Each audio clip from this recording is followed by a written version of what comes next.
The annual celebration of sprint car racing is off and running. How's everybody doing? I'm Jay Elson, and this is Midco Motorsports. Well, it may not have quite the same history as the sport's signature event, but the 360 Knoxville Nationals has carved out its own niche as the kickoff to Southern Iowa Speed Week. Terry McCarroll claimed his third title in 2015 and began his quest Thursday to become the third driver to win back-to-back championships. McCarroll started on the outside of row 2 for the night's main event and eventually settles into the 4th spot behind pole setter Jamie Bull, Bryan Clauson in the 17 WX, and the 17 of Josh Bauman. T-Mac tries to make a move off a restart on lap 5, but Clauson and Bauman squeeze him out. McCarroll would end up finishing 4th. Sammy Swindell would make a charge later on. He drives the 3S past Clauson for 3rd here, then picks off Bauman for the silver spot on lap 16. But that's as close as he would get to the front. Ball flags the field for the win, finishing a full 2.5 seconds ahead of Swindell. A different Jamie stole the spotlight on night 2 of qualifying. After a wreck involving the 44 of Chris Martin on the initial start, Australian Jamie Veal takes control from the pole. More trouble in turn 1 off a restart on lap 12. Wayne Johnson into the fence this time. He was okay and said afterward that he was just trying too hard. Ensuing restart, Veal gets his biggest test of the night. Brian Brown gets by Dale Blaney for 2nd, then starts to reel in the 71. Brown gets him briefly, but Veal answers in a hurry. Brown eventually surrenders 2nd to Clint Garner, while Veal keeps that top spot the whole way. He notches his first career win at Knoxville. So with that, qualifying was complete, and once all the points were added up, here's ultimately how they would start for the big race on Saturday. Garner was on the pole with Sammy Swindell alongside him. Tony Schilling, Josh Bauman, Danny Lasowski, and Brian Brown completed the front 3 rows. When it came time to race, all eyes on those top 2 guys early on. Swindell and Garner switched places a couple of times over the first few circuits. Lap 9, Swindell settles it. The 3S throws the slider, then slams the door coming out of turn 2. Next time around, Garner slips again. Lasowski gets him in lap traffic to take over the 2nd spot. He'd have to settle for silver, though. Swindell never threatened. The 60-year-old cruises to the checkered flag, becoming just the 2nd driver to win both the 360 and the 410 Nationals. All right, for more on Swindell's triumph now, we bring in Midco SN racing analyst Rod Pattison. Special 2-part edition of Hot Laps with Hot Rod this week. And Rod, Sammy didn't need this win to be remembered. He's already a legend in this sport. And with that said, though, there's something pretty special about a guy at 60 years old winning an event of this caliber, don't you think? Well, there most certainly is. I mean, he's going to be 61 in October, and I'm hoping I can drive my car to the grocery store when I'm 61 years old. So it's an amazing, amazing feat. I mean, he's one of just 2 guys that has won the 360 Nationals and the 410 Nationals. He's the oldest guy to ever win a feature at Knoxville Raceway. And remember the big 3 with Sammy Swindell, Doug Wolfgang, and Steve Kinzer back in the late 70s all the way through the 80s and early 90s. Steve Kinzer tried to retire, just kind of faded off into the sunset. Doug Wolfgang, if it hadn't been for his injuries, would probably still be racing. Sammy Swindell is just an amazing, amazing story, not only because of his age, but because of the tragic accident his son Kevin had a number of years ago. So to have that in the back of your mind mentally, to be able to do this physically, is just a true amazing feat. Congratulations to Sammy on the win. Yeah, certainly not a bad way to kick off the most exciting couple of weeks in sprint car racing. That is for sure. All right, well, hold tight, folks. Hot Rod just getting warmed up. The 56th annual Knoxville Nationals just getting underway. Where does Mr. Pattison stand on Donnie Schatz's chances for a 10th title? We'll find out when Midco Motorsports rolls on. The 56th annual Knoxville Nationals are underway down at Knoxville Raceway. Qualifying started last night, goes through Friday, and of course the big race slated for Saturday night. We start, however, on a much more somber note tonight. Excitement surrounding those Nationals tempered a bit this week by the unfortunate death of driver Bryan Clauson. Just a reminder, Rod, here of just how dangerous this sport is, I think, and also just how quickly tragedy can strike. There's no question. I've had a chance to broadcast a few of his races and to announce a few of his races. I did not have the personal honor of meeting him, but I know a lot of people that have met him. He is a great driver, but a better person as well. And if you're in the racing family, you understand it. If you're not in the racing family, it's hard to explain. When I found out the news on Monday, I cried almost all day. We lost a great driver, we lost a friend, we lost an ambassador for the sport. And it just goes to show, like you said, this is such a dangerous but amazing sport. You have to live every day of your life like it's the last lap, and Bryan Clauson's looking over us for sure. Never easy anytime something like this happens, and it happens far too frequently, honestly. But I think the name carried a little extra weight, too. This is a guy that was really an up-and-comer in the sport, and I think that increased the shock value of it all, too. But certainly our condolences out to Bryan Clauson's family, and, of course, his racing team and his fans. Well, as far as the Nationals are concerned now, Rod, the field is loaded as it always is. Donnie Schatz, who won the last 5, 9 overall, is the favorite once again. Not much else to say about that. My question to you is who, if anybody, has the best chance to unseat the man that's known as Donnie Knoxville? Well, really depends on the racing gods. You think about Donnie Schatz for a minute. In the last 16 events, he has either won or been runner-up 14 times, 9 wins and 5 runner-up finishes. Probably the most dominating qualifying he had was 2001. He almost scored a perfect score, starts on the front row and goes into turn 1 on the start, loses a tire and stuffs it in the wall, finishing 23rd. He also finished 12th in 2003. So if the racing gods are on your side, you've got a great chance. Now, as far as some other guys, Danny Lasowski's won the thing 4 times. Sammy Swindell won back in 1983, but he also has 3 runner-up finishes, and he's coming off the 360 Nationals win last weekend. I think a guy like Brian Brown has a number of runner-up finishes, 12, 13, and 14 behind Donnie Schatz. And Kerry Madsen's getting a little bit closer all the time. He was 3rd 2 years ago, 2nd last year, so he's poised to be on the podium as well. A couple local guys, I think, Justin Henderson and Dusty Zomer are right there to make some noise. But I'm going to say Rico Abreu is another guy to watch. I mean, here's a kid that wins the Chili Bowl back in January. He also was very close to winning a couple of features at Badlands Motor Speedway a couple of years ago, or a couple of weeks ago, we should say. And he just won at I-55 at Peevely here last week as well. So he's a kid that I'm going to keep an eye on. He's got a real legitimate chance of making some noise. All right. Finally, some big news surrounding next week's big event. That is the inaugural Rock and Roll Gold Cup, which is slated for August 19th through the 21st at Badlands Motor Speedway. That's no longer going to include the World of Outlaws or any of its full-time drivers. That announcement coming Tuesday after the two sides failed to reach an agreement on certain parameters for the event. Rod, how big of a blow is this to the Gold Cup? Well, it's definitely a PR issue for sure. I mean, they've been advertising it's a World of Outlaws event. Now it's not. People have bought tickets for a World of Outlaws show, and now it's not. Drivers that were signed up for it have to get permission from the World of Outlaws. Carlton Reimers, I talked to him earlier this week, would not elaborate what those rules are. I know 2 years ago, Jason Sides ran a couple of all-star races without permission.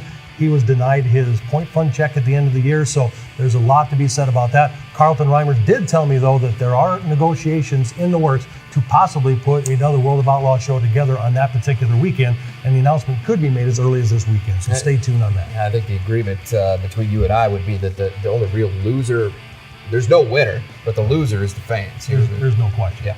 All right, well, good stuff, Rod. Thanks again for all your insight this season. Certainly been a pleasure having you along for the ride once again. Can't wait till next season. Thanks, Jim. Thanks, Rod. Well, no driver in this region has been hotter than Mark Dobmeyer over the past 2 months. When we come back, find out if Dynamite was able to win a 9th straight at River Cities. Well, in case you hadn't heard, Mark Dobmeyer is on a bit of a roll. Coming into last week, the River Cities and Badlands regular hadn't lost a regular points race at either track since June 25th. His streak in Grand Forks went even further back, with May 20th being the last time a car other than the 13 visited Victory Lane. We'll check in on his quest for a 9th straight win at RCS in a bit. Travis Robertson's been the guy to beat in the street stocks class this season, but this night belonged to the guy that's chasing him in the points. Ryan Flayton drives the 50 to the lead on lap 4 as he goes around the 3 car of Bryce Reimer. Flayton still out front at the white flag. Ryan Johnson trying to close the gap in the 25, but it's too little too late. Flayton started July with a win, and he does the same in August, picking up his 2nd victory at River Cities. After we got to lap traffic, it got kind of interesting, and I kept watching the leaderboard as I came by, and I could see Ryan Johnson was getting closer and closer, and he's fast. And So I was just like, okay, he's in third, he's in second. Oh man, I started worrying a little bit, but we managed to hit the lap traffic just right and everything went good. Good fight for first in the Midwest Modifieds. The 17 of Lance Schill zeroing in on race leader Jeremy Lizakowski, with the 22 of Rich Hamill also in the mix. Schill trying to figure out how to get around the 96, and he solves the puzzle right here. Schill finds a little extra speed on the bottom to move into first, and that was all he needed. Schill pulls away from there and picks up his 4th win of the year. Had a really good battle with the 96 car. Lizakowski, he's really stepped up his game again this year, so it was a lot of fun to play around, and we had a really good battle for the lead there towards the end. Great action at the tail end of the late model feature this week. Dustin Strand, who started 7th, trying to chase down the leader Shane Edgington, and paint would be traded. The two get together in turn 4, but both guys managed to keep it on the track. It wasn't long after that Strand finishes what he started as the 71 sneaks underneath the 4 for the lead. He'd have to hold off a hard-charging Bill Mooney the rest of the way, but Strand parks it in victory lane for the 2nd straight week. All right, let's get back to Dobmar, the 13, looking for another solid run in the night's Outlaw Sprint feature, and he puts himself in position for that 9th straight win on lap 9. Dobmar using lap traffic to his advantage, overtaking Jordan Adams for the lead. Dynamite started doing his thing from there, but his luck finally runs out with 5 to go. Dobmar blows a tire in turn 2, handing the lead to Casey Mack. The 8 wouldn't keep it for long. Ensuing restart, Mack gives way to 2-time defending track champion Austin Pierce, and that would be the last lead change of the night. Dobmar's 8-race winning streak comes to an end as Pierce picks up his first victory of the year in Grand Forks. It's a huge motivation thing for me and my team. We've been battling here all year, getting a lot of top 3s, top 5s. To finally come out on top and beat Mark Dobmar's win streak. He had a little misfortune, but it feels good to be the guy to take advantage of it. Let's head back to Iowa, specifically Rapid Speedway. Front row starters Bryan Clauson and Leon Sneller stayed pretty much door to door over the first couple of laps of the Sportsman's feature. Not a whole lot of room between them, but Andy Wazorek finds just enough. The 9 car cuts right between them for the lead and never looks back. Wazorek now with 3 wins in 8 starts at Rocky. Yeah, I just tried staying up to the top was the fast line, and it was a little bumpy in 3 and 4, and I was trying to work that best I could to settle the car down, and it just was pointed straight. It was hooked up. 19 cars would start the hobby stock feature, but the field takes a big hit early. Tim Waltner gets turned around on the restart, setting off an ugly chain reaction on the front stretch. When the dust settled, a bunch of guys, including Waltner and pole setter James Adams, were done for the night. One guy that benefited from that wreck was points leader Dylan Fitzpatrick. He and the 38S led the field back to green and would stay out front for the duration. Fitzpatrick gets back to victory lane for the first time since the season opener on May 20th. The track was really fast. I knew you had to keep it on the cushion. I knew if I hit my marks, it'd be tough to pass me. Weird smell was coming. I knew that. I just had to hit my marks and hope for the best. The B-Mods were next, and it was pretty clear who had the best car on this night. After winning the previous week, Coulter Deutsch started 9th, but the 5 car quickly found its way back to the front, and once it got there, no one was going to catch it. Deutsch, who went winless in his first 7 trips to Rock Rapids this season, has now claimed back-to-back features. Started out, it was working really good on the top, and the top went away, and then you just played with the cushion and drove it down and tried to make the straightaways as long as you could. Elijah Zevenbergen, who won 5 times in his first 8 appearances in the USRA stock cars, was back at Rocky for the first time since July 15th, and he was up to his old tricks. Zevenbergen started 12th in the 17-car field, but you knew he wouldn't finish there. The 66Z found something on the bottom that no one else bothered to try, and he would ride that line all the way to the front. Zevenbergen overtakes Darwin Clawson for the top spot here, and that was it. The 66Z does it again, besting the field for the 6th time in 2016. It was a double down weekend at Badlands Motor Speedway, meaning double the fun for those that found the checkered flag first. We'll recap the weekend in Brandon after this. Well, the World of Outlaws may be out of the picture, but Chuck Brennan insists that next week's Rock and Roll Gold Cup will still feature plenty of firepower. The statement released by the track earlier this week named Brady Bacon, Kerry Madsen, Craig Delansky, Dave Darland, as well as current BMS points leader Mark Dobmeyer as drivers that are still scheduled to compete for a share of the $250,000 in prize money. Big cash up for grabs Saturday as well, including $2,000 to the winner of the night's Street Stocks feature. Darren Cordles and Sean Taylor split the previous two features, but this time the 11K would battle the other 71. Zach Olivier gave him all he could handle over the first few laps, but Cordles was equal to the task. The 11K eventually gains the edge for good and pulls away for his third win in 4 weeks. That gives him 6 for the season.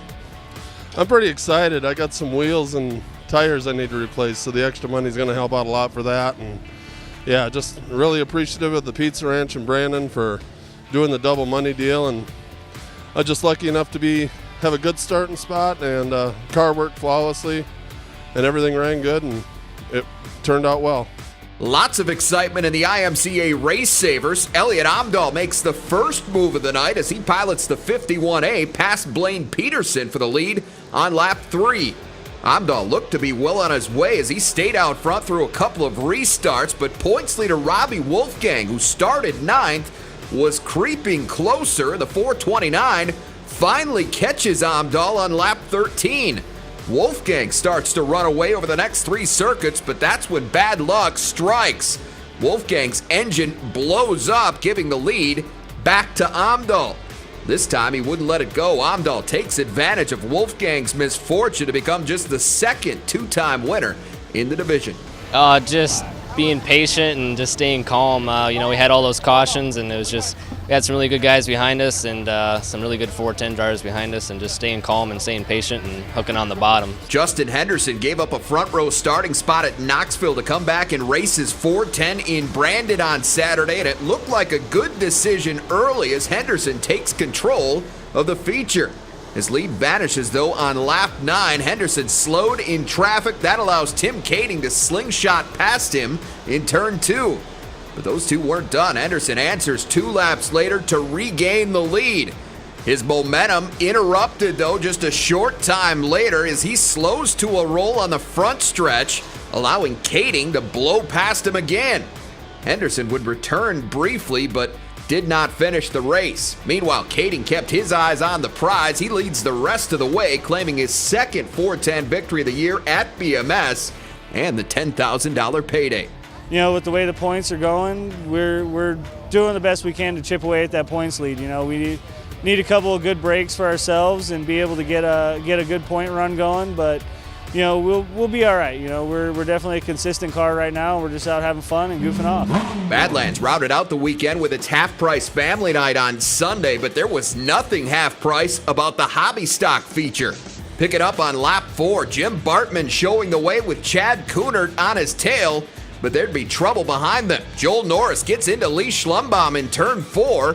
Heavy damage to the 33JN, and that would knock him out for the night. Schlumbaum got out of it with just a cut tire, so he'd be back, but he gets caught in another mess shortly after the restart. The X-Car somehow avoids the worst of it again. Corey Kelderman, though, not so lucky. The 4D also done for the night. Fast forward to the final lap. Bartman and Kunert now neck and neck as they hit the final turn, and check out the finish. The 4 edges the 44 by less than 2/100ths of a second. I felt really good. I got some really good competitors, and I just had a good race tonight, got lucky, and it was an awesome night to win. While Bartman hadn't won all season, Shane Fick hadn't lost a micro sprints feature at BMS since June 26th, and that streak would not come to an end Sunday. Fick shot from 4th to 2nd on the green flag, then picked off pole setter Jody Rosenboom on lap 4 for the lead. Fick doing his best Mark Dobmeyer as he cruises to a 5th consecutive victory in Brandon and his 6th straight win overall. I felt really good. We been struggling. We struggled at the beginning of the season, but we really got it dialed in now. It's been a lot of work, but my crew guys, they just keep hammering on this thing and make it better every week. There'd be another dominant performance in the 360 sprints, this one coming from the 23 of Seth Bergman. The Snohomish, Washington native opened up a huge lead off the start, and not even lap traffic would slow him down. Bergman cashes in on double down night at Badlands, leading all 20 laps en route to the $5,000 victory. I knew starting on the front row there with Justin and Tim and all those guys behind me, I was going to have to get a good start and capitalize on a good start position, and I felt like we did that. Got a good start, got through traffic clean, and ended up coming away with the win. We have reached the white flag. We'll wrap things up with a look back at the sights and sounds from another exciting season of Midco Motorsports next. And welcome back. Over the past 10 weeks, our Midco Motorsports cameras have captured some of the most thrilling moments at racetracks all across the region. Producer Max Jensen sends us off with a look back at the best of the best from Season 4.